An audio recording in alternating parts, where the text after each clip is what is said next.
Man, oh man. What the fuck is going on, bro? Gunna got 5 years. One of them time served, and they suspended the other 4 years. He's got like some special deal he signed, some special plea deal he signed. Pleading guilty to racketeering because it would help him to plead guilty and remain his innocence, pleading guilty to that one charge instead of withholding his full innocence and not pleading out to at least one of the charge he was said he was found guilty on, but he just took it because he's getting freed. So Gunna's coming home. Thug is gonna sit for sure. But people are talking crazy like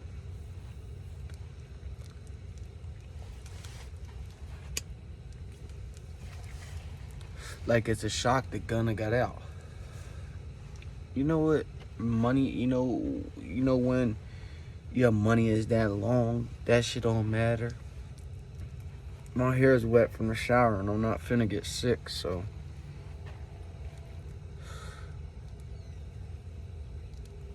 I just put a hood over it. But Gunna's coming home, and I know Thug is gonna be sitting, bruh. He's the ringleader, they're calling it, you know what I mean?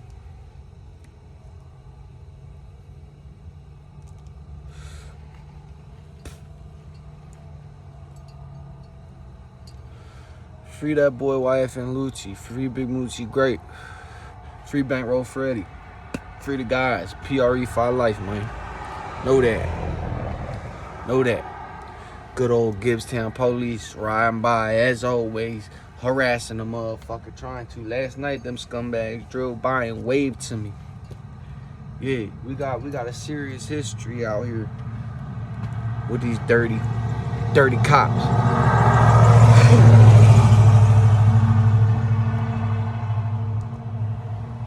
I still see his bitch ass tail lights like he's going super slow for no reason.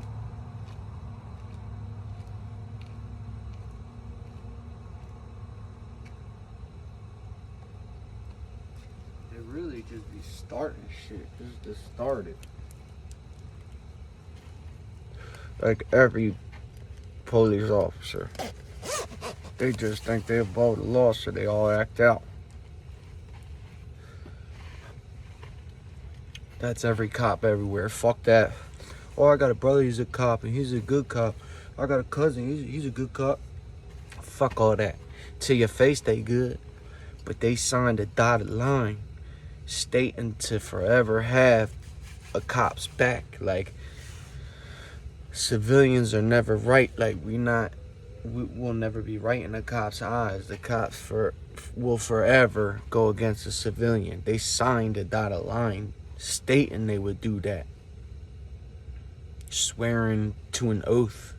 Fuck the general public.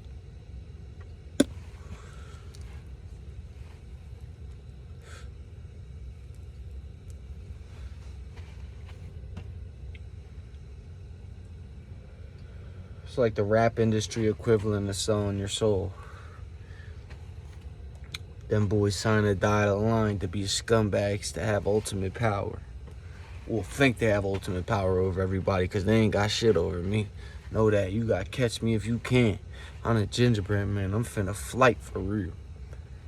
Fuck you, man. Y'all motherfuckers is just out to get somebody, ruin somebody's life, case somebody up. Make your quota for the week. Here this whole ass motherfucker come again. Oh, he turned a couple streets up, so he finna come around the block and then come right up on my street. I hope he does, so I could put the phone right on his ass. It's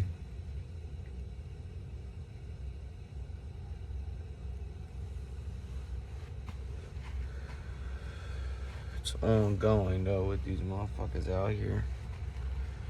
Police out here is ongoing, man. The harassment is just ongoing with these motherfuckers.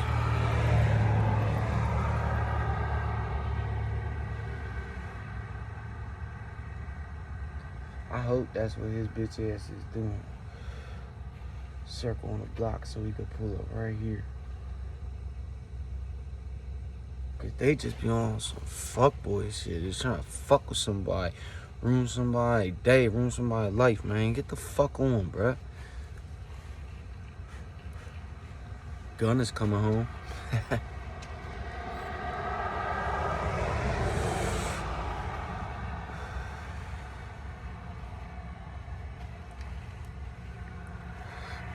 Getting my nighttime joint in, man. I've been on lemon cherry slushy with a Z like every night, every morning now lately. It's an alright stream for sure. I like it a lot. I got some new shit in, one of which is banana split. It's a sativa. If you want to get shit done during the day, smoke you some of that. Banana split, jungle cake, lemon cherry slushy,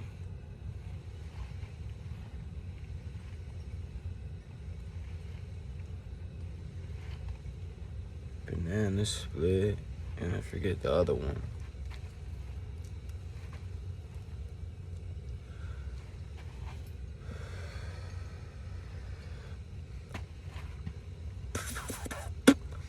Eagles are turned all the way up.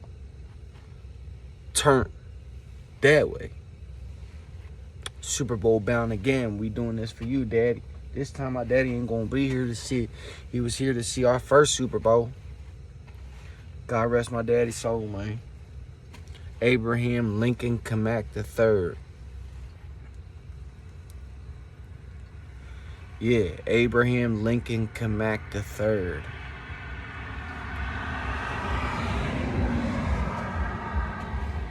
Better known to the kids as Cool Pop.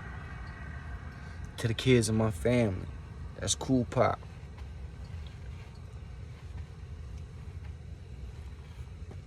That's Kamak Performance at its finest. Know that. My daddy started that. And I just ran with it. Especially with him not being here no more. He had a Mustang 5.0 maroon red, my birthstone. He did all the work himself. Like, he got the motor rebuilt in a shop, but he did pinstriping, painting, the rims, fucking cool air intake he put in himself, fucking new clutch, man. The thing, I love the thing. I was like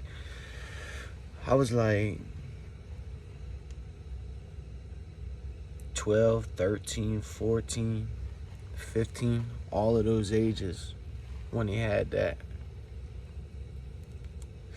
car. I thought it was the coolest thing, dawg. My dad lost his license for 30 years, so when he finally got it back for DUI, you know he was balling, boy. He got the Mustang and we went everywhere in that motherfucker. Souped out to the gills, boy.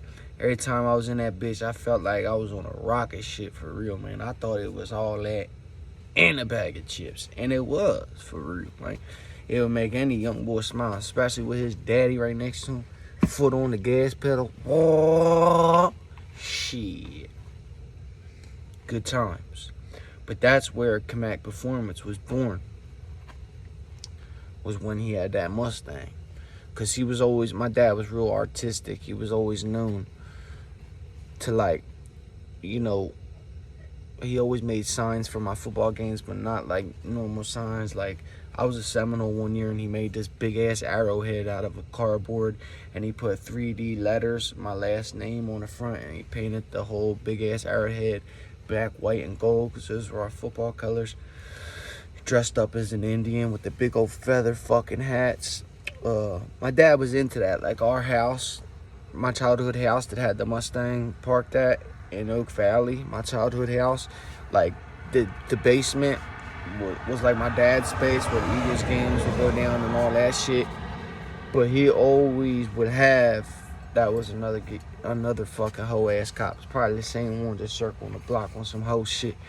But he always had the basement decorated in like Indian stuff and like wolves and fucking arrowheads, like Native American bullshit.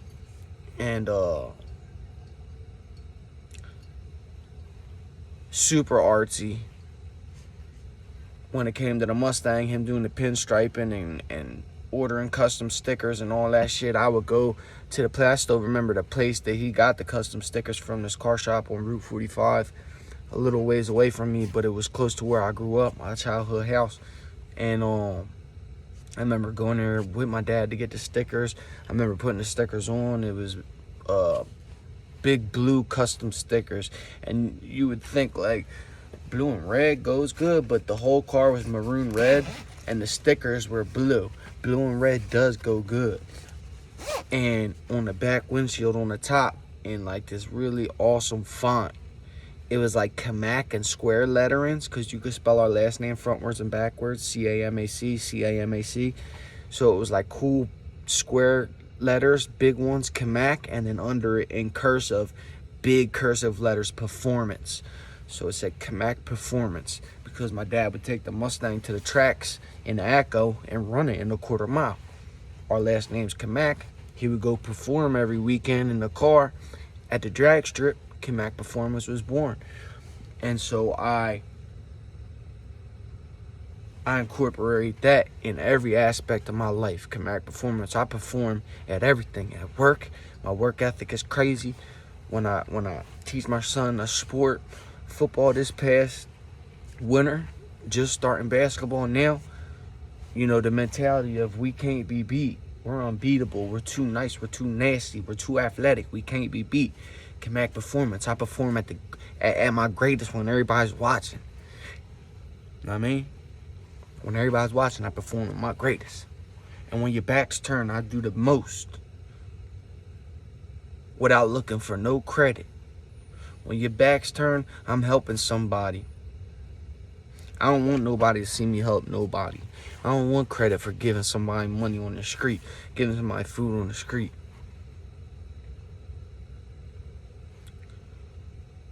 I don't want my good deeds to be seen by man, because I know God sees it, and that's all that needs to see it. It's him. So that's how Camac Performance came about, and I love it. The ring to it's amazing. The story behind it's amazing, and the fact that you can incorporate it to any fucking challenge, any type of, what do you call it? Competitiveness. Anything that's competitive, you can put that towards it. Camac Performance. Bada bing, bada boom. Shorts with it written on it, fucking stickers, the whole nine, man. I haven't gone that in depth with it, but I use it as my YouTube handle. Y.F.N. Camac, music industry news at Camac Performance.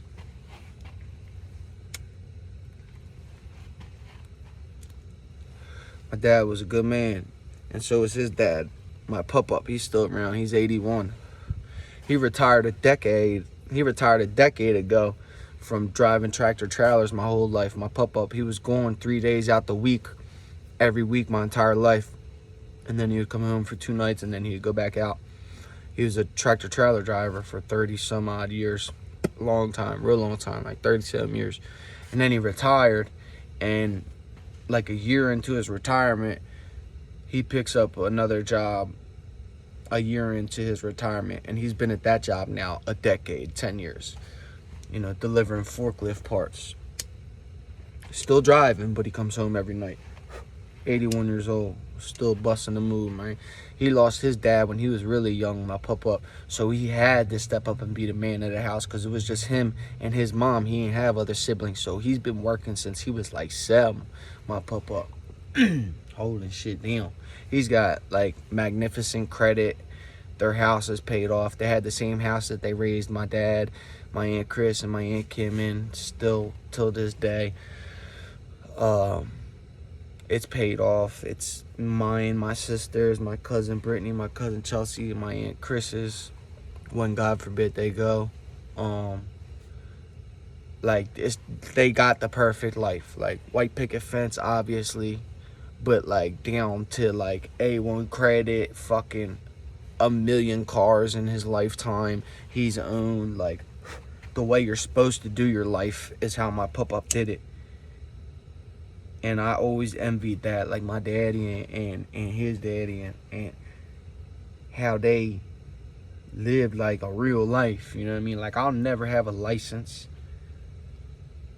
I need a career job so I can support my family and solidify us the rest of our days, so I can have something to leave my kids when I go. I want to leave a good name to them and some money, and I want to work for that money, pensions and things like that, 401ks and things like that, you know. And I do have those as an option, and I do get those in my job now, but the job that I got wrongfully terminated from is where I should still be. And if I was still there, it would be like 2 years now. In 6 months there, I got promoted 3 different times. So imagine now, by now, like, I'd really be up there, and I was climbing the ranks there. You know, I was done real dirty. Remember, watch the corporate man. Everybody out there who works for the man, watch him. Watch the corporate man. I'm telling you, watch any company, man. Watch any company out there that you work for, any job out there. Watch the bosses, bro, because they dirty, for real. They don't give a fuck about none of us. No matter how hard we go and how much we show out for them, they don't give a fuck at the end of the day.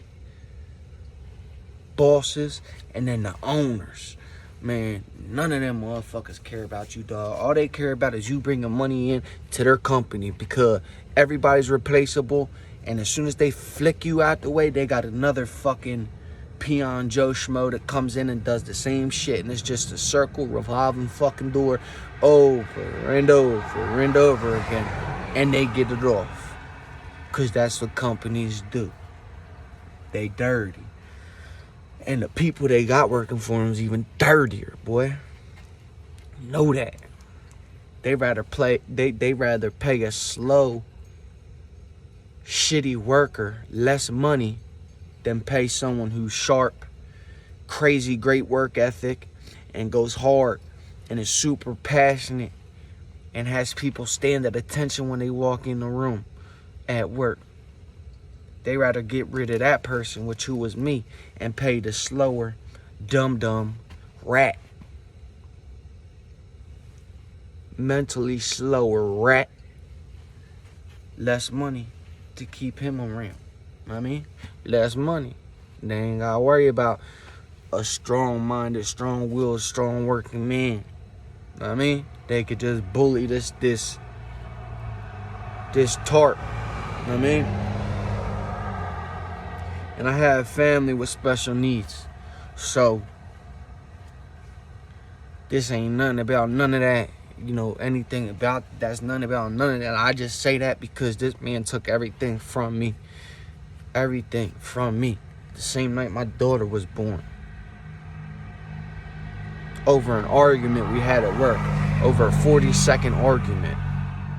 That really no cuss words was even used till like the end, where it got a little bit weird, but we didn't even talk to the bosses. We went to go talk to them and couldn't find no one, and then we separated, and then he still eventually took it upon himself later on to go rat and do what he did. Well, it wasn't even ratting, because I ain't did nothing wrong. I was just calling him on his shit. He's just got a history of fucking lawyers and his mommy coming up there to fight for him and threatening the company. Oh, well, it's discrimination. If you try to get rid of my boy, I'll sue the fuck out y'all. So they don't even think twice. Oh, get Justin the fuck up out of here. Yeah, keep this kid. Gotta keep this kid. Man, they ruined, man. I ain't even want to say they ruined me, because they ain't ruined shit, man. They far from ruining me, boy. Know that. Know that. I'm eating big time. But I should be solidified in a career right now, which I really, really wish would have still been that, which was a maintenance department in a grocery store that I was the manager of that department. Upsetting every time I drive by there. I put the Maloikis on them. If you're Italian, you know what the Maloikis are. We do it when any team that plays the Eagles is kicking a game-winning field goal. Noon it.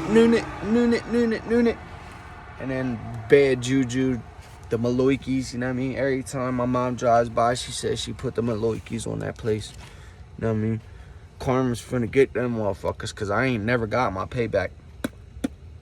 All that was taken from me, almost losing my family the night my daughter was born, money almost losing, paying bills, catching a case, getting sent to jail. This weirdo took it upon himself. I went to my YouTube channel and voiced my frustration and anger after being done dirty the way I was done. I was going to express myself through YouTube videos, and he would take it upon himself to scroll through my YouTube videos and find ones he didn't like and take them to the police station, dog, and get charges pressed on me. Like, this is how far this weird shit went, dog. I'm really long into this video.